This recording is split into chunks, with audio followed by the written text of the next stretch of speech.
guys, Logan here, and I am here to do my final review in my Liam Neeson series leading up to the Commuter, which comes out a week from today, I believe. And I've already covered a lot of Liam Neeson films that starred him as an action figure, not really an action figure, but action badass hero and all that other stuff, including Taken, Non-Stop, and a few other films I've already reviewed and all that stuff. So the last review that I will be doing in my Liam Neeson series is going to be for Run All Night, which besides Liam Neeson, it also stars Joel Kinnaman, Ed Harris, and Common. And just like a few other Liam Neeson films I have reviewed in my Liam Neeson series, this one's also going to contain some minor spoilers. What this movie is about a hitman named Jimmy Colson, played by Liam Neeson, who then one night kills the son of a mob boss and a friend of his, played by Ed Harris, who, after discovering that Liam Neeson killed his son, he would stop at nothing to go after Liam Neeson's son, played by Joel Kinnaman, and all this other stuff. And this story takes place in just one night, one single night, not every other night, just not a few nights, just one single night. And I thought that aspect alone was pretty interesting. So what did I think of this movie, Run All Night? Well, I think it's pretty good. It's pretty much as solid as Non-Stop, which, by the way, this film was directed by the same guy who directed Non-Stop and Unknown. So it was really cool just to see a third collaboration between this film's director and Liam Neeson. And if I was asked which action trilogy do I think is better, which one is better, the Taken trilogy or the non-Taken trilogy?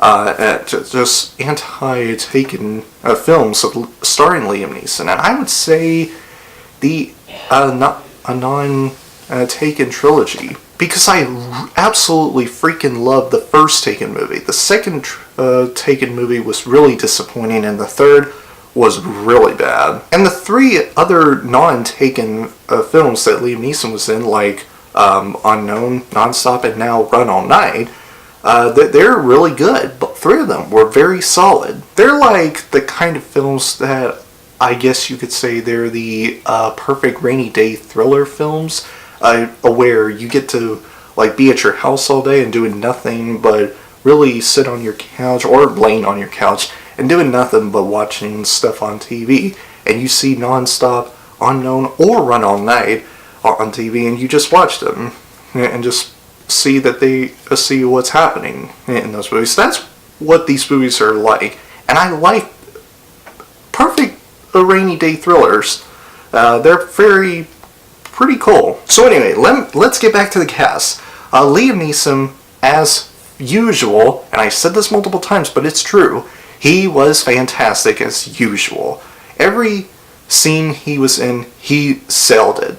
He sold every scene he was in, particularly that one shot where he pulls Joel Kinnaman's gun down, and he pull out his own gun and start shooting at the cop. That I thought was really awesome. I love it. Joel Kinnaman, I thought, did a good job, I guess. I haven't seen a RoboCop, but I heard it was kind of okay, and I heard that he was kind of okay in his role. So seeing Joel Kinnaman, I guess for the first time, I might have seen him before. Was it Suicide Squad? I actually don't know. Maybe when I'm done doing this review, I'll probably check it out. So anyway, I thought Joel Kinnaman did a good job. Ed Harris, I thought, was spectacular in this film. He played the mob boss who will stop at nothing to take his revenge on Liam Neeson's character and Joel Kinnaman's character and the rest of his family perfectly. He was spectacular. He's like the kind of guy that you probably don't want to mess with unless, of course, you are Liam Neeson. He's probably like the only guy that can really get into Ed Harris's way in this film, and that's pretty cool. And Common, I thought, was pretty good. He didn't do very much throughout the entire film, but he did had some action scenes, gunshot scenes, and all that other stuff that I thought were pretty cool. Like, his character wasn't used as much as I thought they would be because the marketing for this film, which has common at the a lot of posters for this film, making it look like he's one of the main characters of the film. So I thought that was pretty disappointing. Now let's talk about the action sequences. They were pretty good. I liked I guess you could say every single action scene, although going into this film, watching it for the very first time, there wasn't as much action as I thought there would be. Because the marketing made this film look like it's going to be a pure action thriller, or just pure action film, and making Liam Neeson look like Brian Mills 2.0 and all that other stuff, and just stuff like that. Just another Brian Mills character that he plays. But no, the marketing was very misleading after watching this film. Because when you watch this film, Liam Neeson plays a character who was really down to the brim and very reluctant and regret of the things that he did in his past. Like, some people that he knows, which I won't spoil. I want you to see the film for yourself. But, just his backstory and the way he was like in this film really surprised me. I didn't expect what was going on or what just happened in the past and in the present in this film, and just stuff like that. It was very surprising to me, and I really thought Liam Neeson pulled off his performance as Jimmy Colin, the murderer who killed someone in the past and all that other stuff, and the things he did and the kills he made in this film. I will say, him trying to spend as much time with his son as he would want and can, and all that other stuff, and the fact that he doesn't that his son doesn't want him to be around with him and his family was really heartbreaking. Even though some of the things he did in the past was not forgettable and not in a good way, but I still have some sympathy for his character in this film, despite him being a murderer and all that other stuff. And just, yeah, that was pretty impressive. One of my favorite scenes in the entire film is the dinner scene with Liam Neeson and Ed Harris. I'm not going to spoil what they were talking about in that scene, but the way that scene was put together and how that scene turned out and how it ended really made me go like, okay, I hope Liam Neeson kills Ed Harris at the end, because Ed Harris deserves to die before he kills Liam Neeson's son. Because if Ed Harris doesn't step down from trying to kill Liam Neeson's son, Liam Neeson has to stop him and has to get in his way and all that other stuff. I was rooting for Liam Neeson to kill Ed Harris because I couldn't stand Ed Harris's character and all that other stuff for being this really vengeful, angry, and all that other stuff that Ed Harris's character was. Though Ed Harris, I'm not saying his character is terrible. I'm just saying that his character is like this bad guy you really do not want to see succeeded in this film, or films like this. And that was pretty clever. How was the suspense in this film? Well, there weren't very much suspense moments in this film, but there were quite a few moments where you're kind of on the edge of your seat and all that other stuff. Just a couple of scenes like them or more. And yeah, I thought they were handled somewhat good. The direction for this film I thought was well done.